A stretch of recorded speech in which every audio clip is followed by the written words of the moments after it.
wanted to start off with a game, all right? So I'm going to give you a couple things, and I want to see if you can name that missionary. So, 5th century, he was from Great Britain, and he grew up in a Christian home, but never really embraced Christ. It was actually kind of something that was pushed off to the side. It actually wasn't until he was captured by pirates and taken to another land that he was kind of exposed to the gospel. And so he worked, I believe it was 6 years that he was enslaved in this country. And he finally had a chance to escape. He finally had a chance to break free. So he did that, and he went home to his homeland, Great Britain. And he received a vision from God saying, go back to the place that held you captive. Go back to the place that enslaved you, and I want you to be a missionary there. And so, if that didn't help, maybe this last clue will help. Maybe some corned beef and potatoes. Did I nail the Irish accent? I think I did. I was practicing all week for that accent. If you didn't get it by that awesome accent, it was St. Patrick. So, he was somebody who saw what God was doing and going back even to the people that enslaved him and saying, hey, I'm going to be a missionary. I'm going to share the gospel with people who are considered barbarians, who are considered lower class. And so really what I want us to think about on this missions week is what does it take to be a missionary? Well, what's kind of the DNA of being a missionary? And even what would it take for you? Again, I don't maybe think everybody is called to go overseas, but just think about that question for the next little bit that we have. What would it take, and what is a missionary? And so we're going to be looking at 1 Chronicles chapter 16, 23 to 27. So it's kind of a shorter passage. Didn't have time to read it all. But 1 Corinthians 16, starting in verse 23. Sing to the Lord, all the earth. Tell of his salvation from day to day. Declare his glory among the nations, his marvelous works among all peoples. For great is the Lord, and greatly to be praised, and he is to be feared above all gods. For all the gods of people are worthless idols, but the Lord has made the heavens. Splendor and majesty are before him. Strength and joy are in his place. So just to give us a little bit of context of where this is coming from, this is King David, the time that they had finally had the tent of meeting set up, and they are bringing the ark into the tent of meeting. And so I know some of us around here, myself included, have been doing some house projects. And there is great celebration when it's like, I finally finished this project. Yippee, I'm done. Until you realize you have another project. But at least for that little moment, you're like, I finished this project. Yippee, let's celebrate. This was a little bit more than that. It wasn't just, hey, the Israelites finished this nice tent. It was actually a lot more than that. The tent of meeting was the place that people would meet God. It was the place where God would come down, and the place the Ark of the Covenant was in was the Holy of Holy Places. This was where God had come down to dwell with his people. And so this was the place in which everything that Israel had wanted, the time to meet God, going all the way back to the Garden of Eden, the place where you could be with God, was finally constructed. Now, this was the tent, and the temple would come later on. But this was the place in which everything was accomplished. And so they could come and be able to meet God and listen to him. And so from there, David writes this, and David declares a couple things. And so the first thing he says is in verse 23 and 24, and let's read that again. He says, "Sing to the Lord, all the earth. Tell of his salvation from day to day. Declare his glory among the nations, his marvelous works among all the peoples. So as we just look at these couple verses here, there's kind of three verbs: sing, tell, and declare. These are three things that David says this is what we should do, right? They're all outward actions. It's let's sing. Now, I'm sure you probably don't want me singing out loud. I can be in the back singing, which is good for everyone. But he says, sing. He says, tell of his salvation from day to day. And then he says, declare this. And so you can see the progression that, hey, singing, yes, it involves outward action, but it's singing of personal to outward. But then it goes to tell. Okay, not just for me, but I am to tell this message of salvation to people. I'm to share this with other people. But then he uses a more forceful word. He says, declare. And he says, declare his glory among the nations. That's not just declare it to myself, but it's everywhere, among the nations, that we are to declare this. And so we see the first kind of characteristic of a missionary, somebody who is missional, is to tell.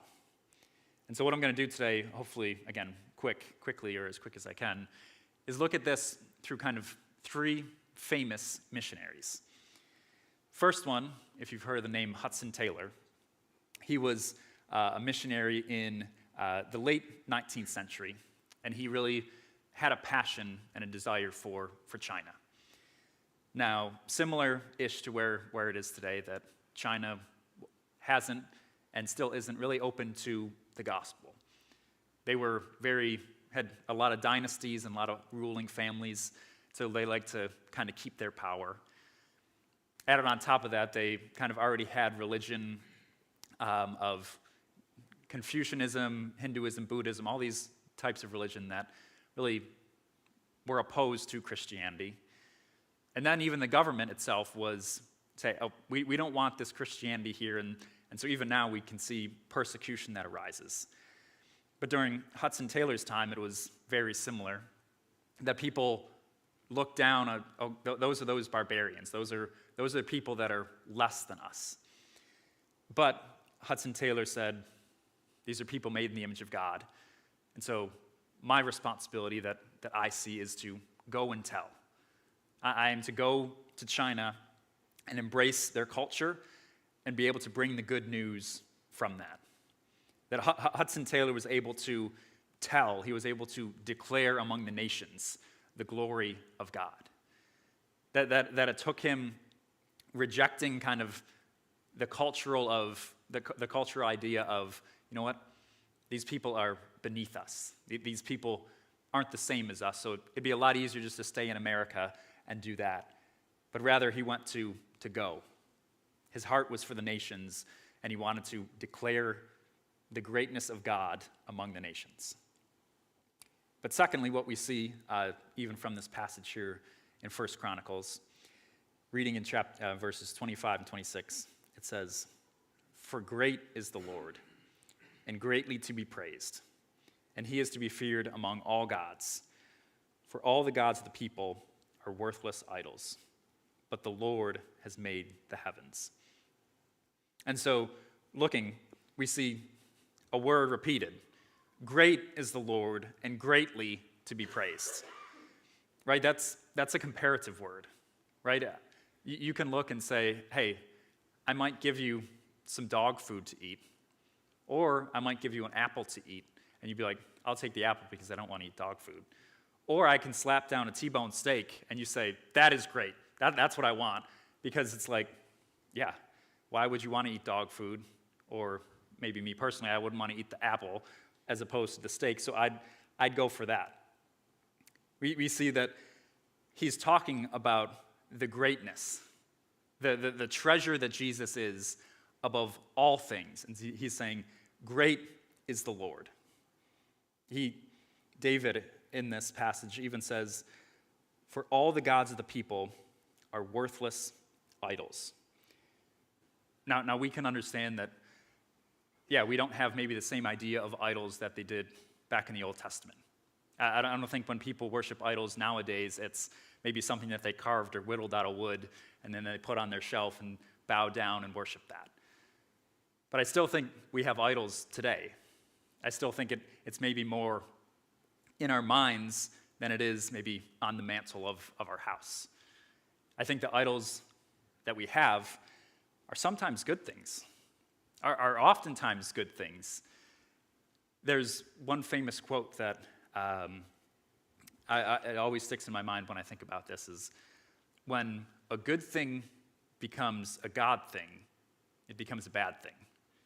That when a good thing, like it might be marriage, might be family, might be our job, might be the security and comforts. Like, hey, I'm all for all those things. I'm not opposed to having a family, not opposed to having a good job or keeping myself safe. But when those good things become God things, that when they become absolutely ultimate in everything, that becomes a bad thing. And so David here is talking about how we should view God as the greatest, that bar none, he is worth everything. He is worth sacrificing for. He is worth giving up things because he is great. Another famous missionary is Adoniram Judson. So if you've heard of him, he was in the mid-19th century, but brilliant child. He grew up even at a young age studying philosophy, and his goal was to become a lawyer. Like, top of the profession, like, you got to be pretty smart, you got to have it all together to be a lawyer, which is why that was never on my radar. But he grew up and had all the intellect, had everything he needed to kind of have a nice, safe, secure life. His one friend actually would talk to him, and he was a skeptic, and he would talk to Judson and kind of persuade him, yeah, why would I follow after this Christian God? Until one night, he was hiking, and he went to an inn, and he heard screaming. He heard coughing like you wouldn't believe. And he heard crying, and he's, what is going on next door? I don't know what is happening, but there is something crazy going on. He found out next morning as he woke up that the innkeeper told him this person had passed away. He found out that it was his friend. It was the skeptic who told him all about how we shouldn't believe in Christianity and we shouldn't follow after that. To his surprise, it caused him to think about life, think about the reality of death, kind of the emptiness of what his friend was saying. And so from that moment, he really began to have a burden. It was a burden for the Burmese people all the way across the world. And so he really wrestled and prayed and said, okay, God, what is it that you want me to do? And he really felt, go to the Burmese people. And so not maybe in the ways that we would do it now of just catching an airplane, flying over there and doing that. But in the mid-19th century, it was, okay, I'm going to get on a boat and I'm going to sail months before we finally get to the place where we need to. And so he embraced seasickness. He embraced, once he finally got there, the incredible hot weather. Now, if you're a true Buffalonian, you hate hot weather. You love the cold. But he embraced the hot, humid weather of Burma. He also endured learning the Burmese language with the hopes of translating a Bible into the language. He even embraced disease, the disease that afflicted him, like malaria, even his own family, to the point that his wife had passed away while he was in Burma because they didn't have the adequate medical supplies and really health care needed, and so she ended up passing. Even to the point of locals rejecting and kind of pushing away Judson because who is this person trying to change us, trying to convert us? But I think we can see from the same passage of 1 Chronicles that in the midst of all that, in the midst of the reality of that situation, Judson, like many other missionaries, is willing to say, Jesus is greater than all of that. Jesus is greater than any sickness, any disease, any heat, any language learning. Jesus is greater. Now, one of the questions I asked Evan and Amy is why? Like, why do it?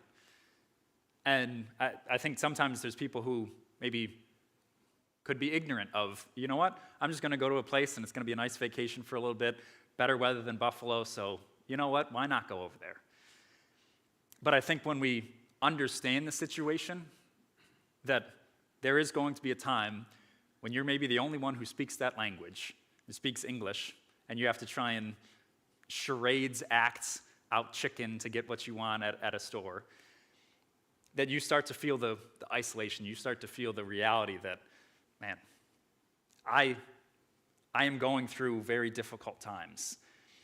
And I think really the only thing that will sustain people is the way that they view Jesus. Is Jesus truly the King of Kings, Lord of Lords, that you're saying, you know what? I'm willing to embrace all these difficulties, all these challenges for the sake of the glory of God. And so that's why talking with the Smith family and many other missionaries, I think it's a great joy when they know the obstacles, that they know the difficulties. They're not oblivious to what's going on, but they're willing to say, here I am, Lord, send me. I'm willing to go, I'm willing to do this. But finally, the last thing we can see from 1 Chronicles, starting in verse 27, says, splendor and majesty are before him. Strength and joy are in his place. Splendor, really just another way to say beauty, another way to say like he is the treasure above all things. And so he's saying splendor and beauty and majesty are before him. That in the presence of God there is beauty. He is the greatest treasure of all. So finally, the last missionary, another famous missionary you may have heard, Jim Elliot. So him, his wife, and a handful of other missionaries sought to go overseas to the Aqua Indian tribe. Now, Aqua actually was translated to savage. So they could be called the savage tribe. People who, again, didn't have the gospel, didn't have the good news of Jesus, reached to them. So they said, you know what? Our team, we'd be willing to go and do that. We're willing to pack up our things and go to this tribe. And so they took an airplane, and their first encounter was kind of just dropping off a care package. Kind of, hey, we're here for you. We want to provide things for you.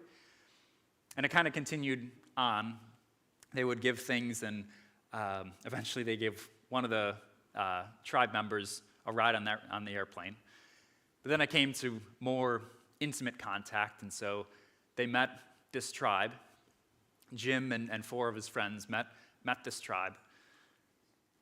But unfortunately, they were killed by the tribe.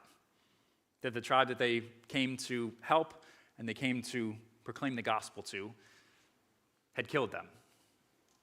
And so Elizabeth, Jim's wife, and their family decided to stay. They decided to stay amongst the people who had done such a horrific act to their husbands and friends for the sake of the glory of God. And so there's a quote that I have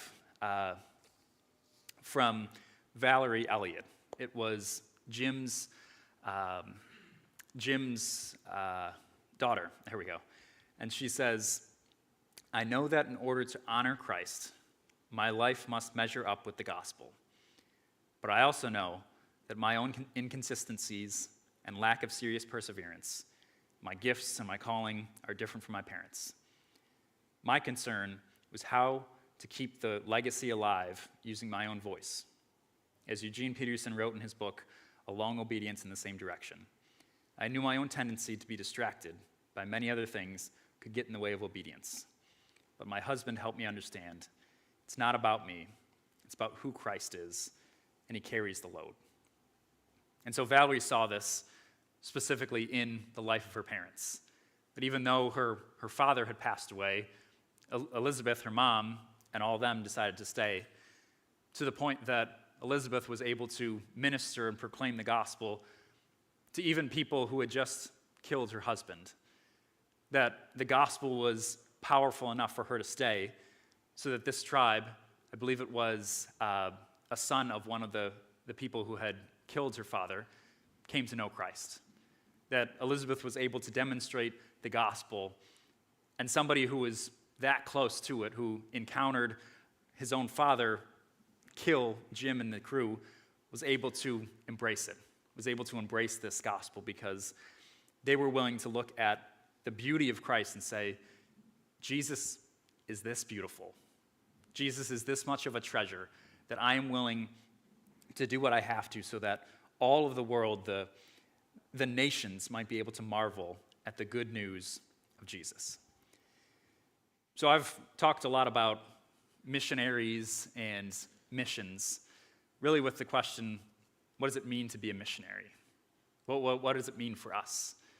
And again, I don't think that means every one of us has to pick a place on the map and say, okay, we're not having church tomorrow because we're all going to be in different countries.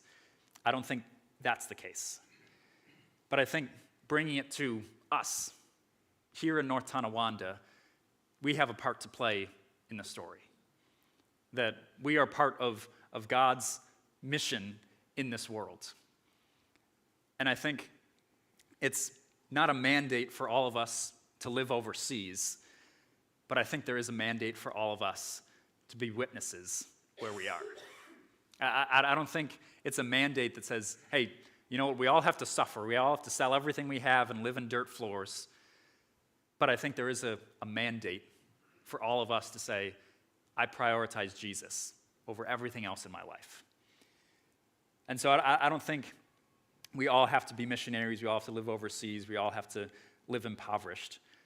But I think as we look throughout Scripture, that when we encounter the God of the Bible, when we see Jesus, he calls us to become like him. He says, follow me. But he also says, become fishers of men. He wants us to become like him and have that personal relationship, and we should seek to study the Bible. We should seek to know him and be prayerful. But it's not just, hey, this is between me and God. The gospel has always been, hey, God has changed you. Now be a witness. Now be a light amongst the world. And so maybe some of you are wrestling with this question. And I think that's a good thing. I think that's a good thing to talk through and think through. But here are some questions to help us. How are you as a witness of Jesus? Well, would you say you're a good witness? Would you say you're a bad witness? Maybe another question, do you prioritize Jesus? Is Jesus your greatest priority, and that's how you filter through decisions and spend time? Do you prioritize Jesus?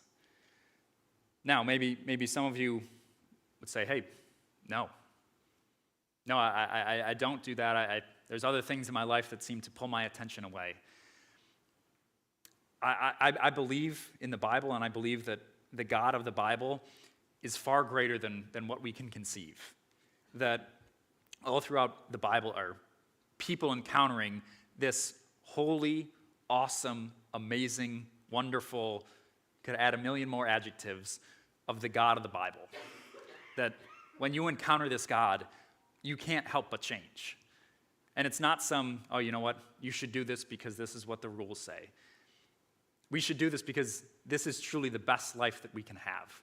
That following after Christ and saying, you know what, there is nothing in my life, nothing family, work, hobby, extras, that is going to be greater than what God has.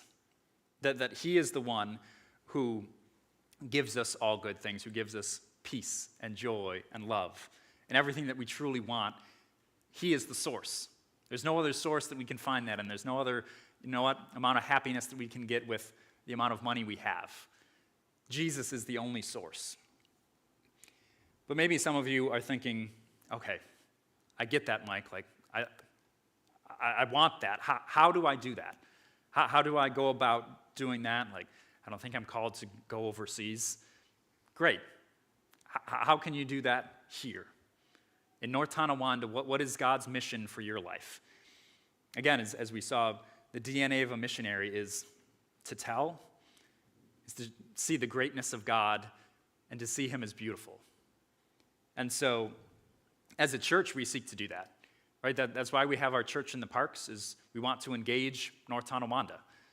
We want to provide food, and we want to provide just a nice atmosphere for people so that they can encounter the good news of the gospel, even as something as simple as let's meet at a park and have church. We also want to meet our neighbors across the street. So for the last couple months with Luther Manor, we started at Christmas giving out Christmas cookies. The youth went over and decorated some cookies and gave them out, just as a simple way to say, hey, we're your neighbors, and we want to love you, and we want to give you some cookies. Who doesn't like cookies, right? And so from that, different people at the church was like, hey, let's keep this going. So Ben had a great idea of, hey, let's have an Italian night. Let's just have them come over, and we can just cook them a 5-course meal. And it was delicious, and it was amazing. And we had a bunch of people from the church help out as just a way to say, hey, we're your neighbors across the street. We love you. We want to give you some really awesome, good food. And then even this past week, Memorial Day on Wednesday of this week, we said, hey, come on over. We'll cook up some hot dogs and pasta salad and all this kind of stuff. Invite them over and just talk with them. Just being able to minister where they're at. Because I feel that the best way to demonstrate the gospel is by filling a need. That maybe some people are passed over or looked over. And so just a way to meet the need is befriend them. And so as a church, we want to do this. We want to be involved in our community. But also, there's ways coming up. So for the past couple years, me and my brother have been serving at 8 Days of Hope. And that's a ministry for 8 days in the name, in which, again, they seek to serve people in need. And so the last couple years, we've helped, and it could be putting on a roof. They asked me to do that one time. They're like, are you good with heights? And I said, okay, go on a roof. And I said, I didn't know you were saying that, but now that I'm up here, I don't know if I can get down. And so it might be roofing, it might be siding, it might be landscaping.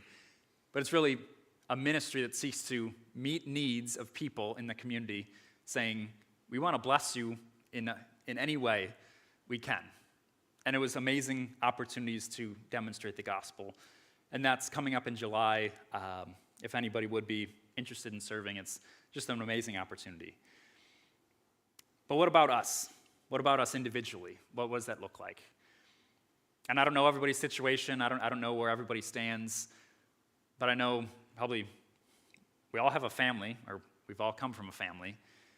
We all live somewhere. And most of us probably work somewhere. And so those are spheres of influence that God has given us to say, you know what? I can tell. I can show the greatness of Jesus. I can demonstrate his beauty. And so I don't know what that looks like. I would love to talk with you and wrestle through things like how best to do that on your street, how best to do that as a coworker or a boss in your company, how best to do that as a family member. I don't have all the answers, but I can guarantee you, me, Matt, Tom, we would all love to kind of work with you on how best to do that. Because we understand and we look at this passage and say, this is what we are all called to do. You know, it might be us going overseas to France, or it might involve us staying here in North Tonawanda. But I think we're all called to tell of the greatness and beauty of Jesus. So to end, what would it look like if you were to participate in the mission of God? What would it look like for all of us in just the city of North Tonawanda if we all partook and we all took ownership over the mission of God? That we embraced sharing the gospel with our family, or embracing people, having people coming over and demonstrating hospitality. Or maybe generosity of helping people in need and being able to give them food, being able just to invite them over. What would it look like for our church to engage in the mission of God? And so let us close in prayer, and then we can participate in even helping out a missionary like Evan and his family by being inclined to participate in generosity of giving. So let's pray as we conclude. Dear God, you are an amazing God. And I pray that all of us may have a glimpse of the greatness and beauty of who you are. God, that reading your word, we can see just how awesome, how powerful you are.